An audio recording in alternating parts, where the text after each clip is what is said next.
और ये देखिए कितना प्यारा दृश्य है, शिव जी और पार्वती जी की शादी कराई गई है आज। और देखिए कितना मनमोहक दृश्य है और बहुत ही प्यारा दृश्य है, एकदम देखते बन रहा है।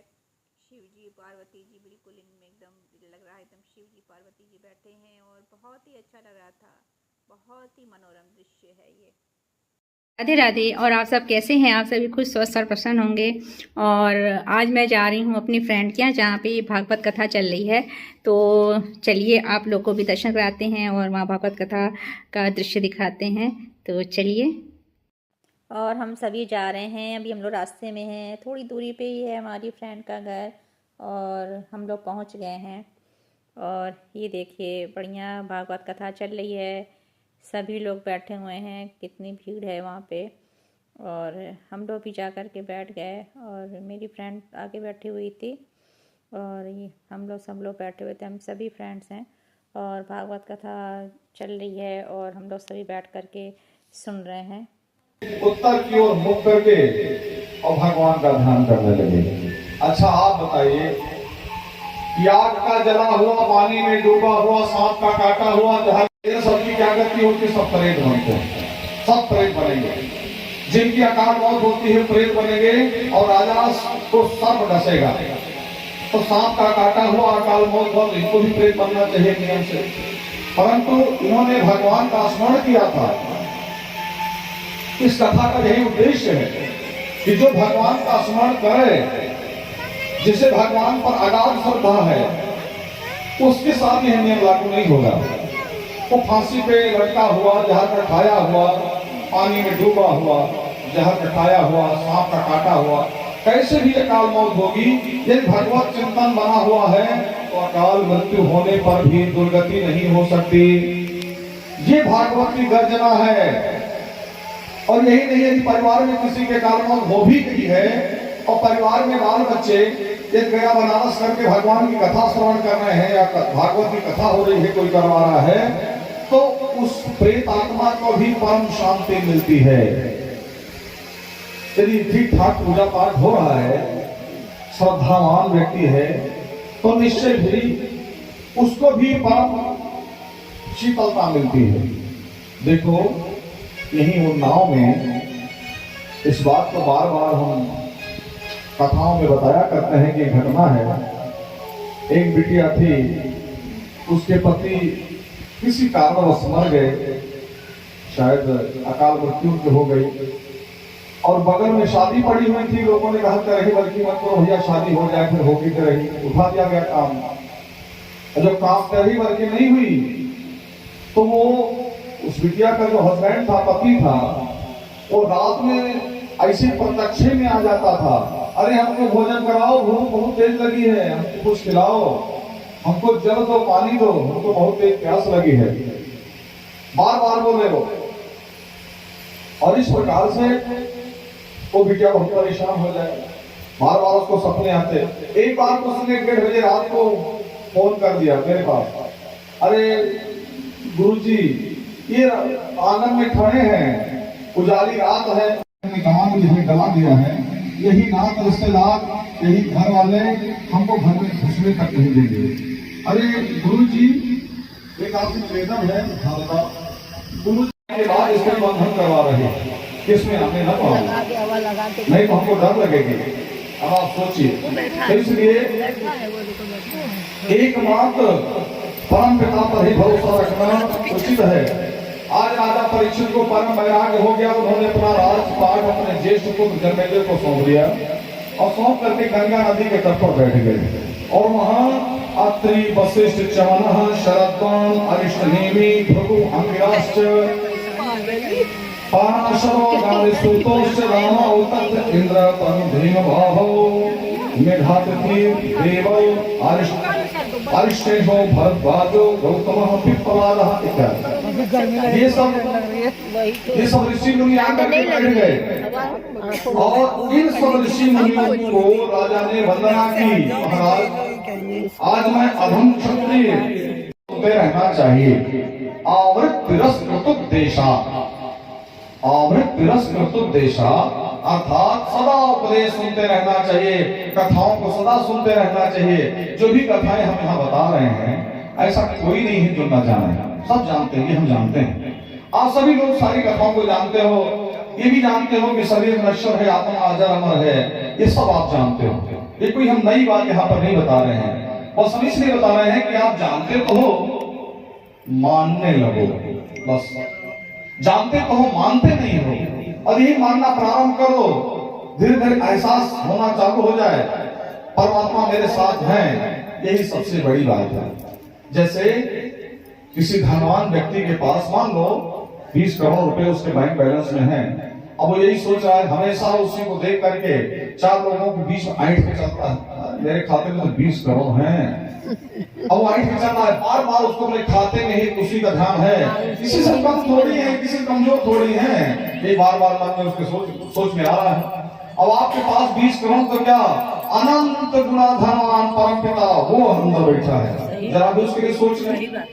एक स्त्री होती है, ससुराल जाती है, अपने पति के नाम का सिंदूर लगाती है, और सिंदूर लगाने के बाद वो जानती है कि नहीं मेरे पति, मेरी शादी हो चुकी है, मैं सुहागन हूं, वो ये जानती है।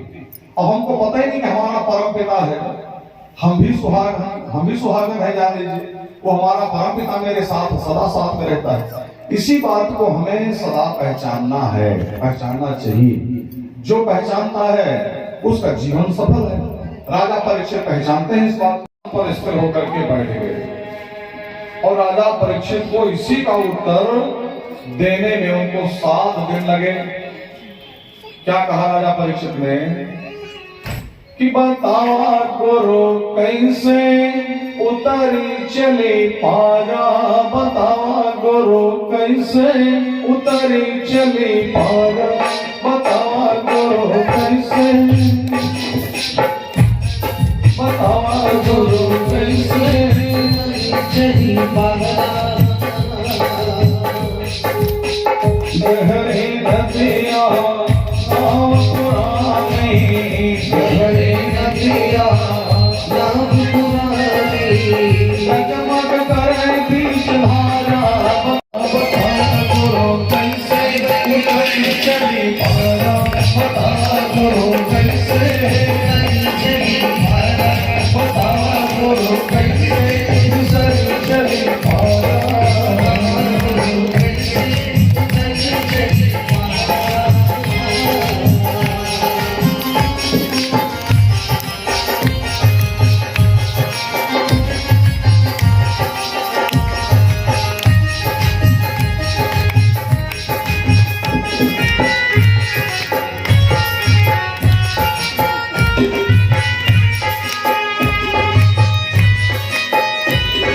आसक्ति छोड़ करके और भगवान की स्मृति कर ली, भगवान का स्मरण कर लिया, भगवान की शरणागति स्वीकार कर ली और मुक्त हो गए।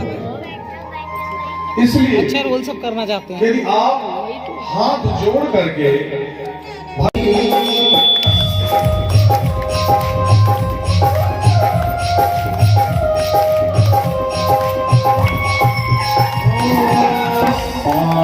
एक जो कोई बोले ना,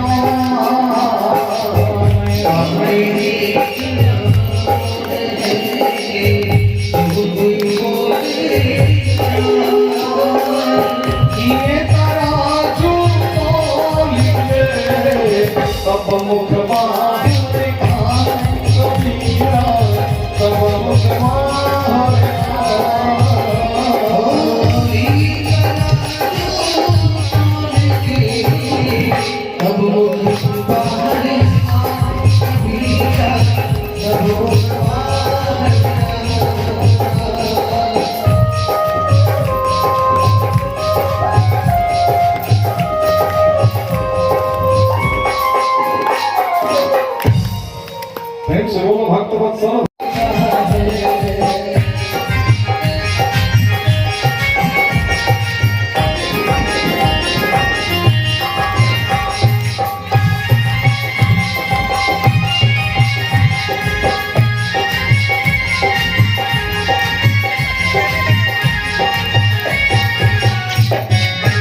मेरु सहयाद्री मैनाक इत्यादि 100 पुत्र थे। उन्होंने कहा मेरे 100 पुत्र हैं, इतना हम साधन करवा देंगे, इतना खाद्य सामग्री भरवा देंगे कि चाहे पूरी सृष्टि बारात लेकर के आ जाए, बारात में किसी चीज की कमी नहीं पड़ेगी।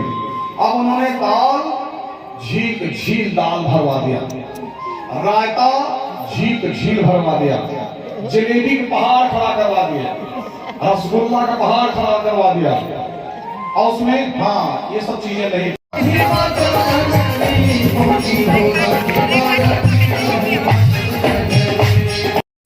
आज फिर शिव पार्वती जी की शादी का दृश्य था और बहुत ही सुंदर लग रहा था। ये देखिए कितना ही प्यारा दृश्य है और शिव पार्वती जी कितने ही अच्छे लग रहे हैं और बहुत ही मनोरम दृश्य लग रहा था और शिव जी की बारात आई थी और बहुत ही अच्छा माहौल था।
Oh,